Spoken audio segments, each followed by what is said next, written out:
په بلخ کې یو شمېر میرمنو د ځان بسیاینې په لور په خپل شخصي لګښت او ډېرې کمې پانګې په درلودلو سره د جامو ګنډلو په برخه کې ځان ته د کاروبار زمینه برابره کړې. منیرې 6 میاشتې وړاندې د 15 نورو میرمنو سره د $500 پانګې په درلودلو سره د لاسي توکو جوړولو کاروبار پیل کړ چې په اونۍ کې به 15 جوړې جامې ګنډلې. اوس یې کاروبار دومره وده کړې چې په اونۍ کې تر 30 جوړو پورې جامې ګنډي.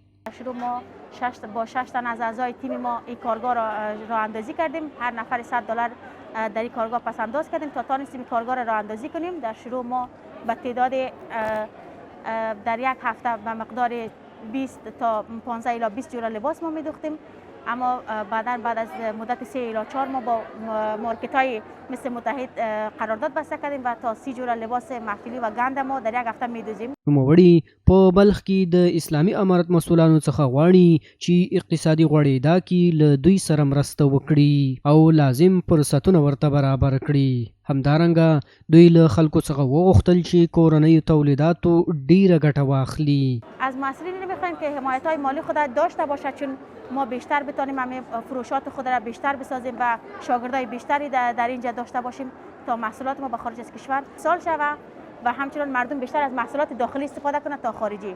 د یادونې وړ ده چې د دې میرمنو پانګه اوس تر $100 پورې رسیدلې. دوی وایي هڅه کوي چې خلکو ته غوره تولیدات وړاندې کړي.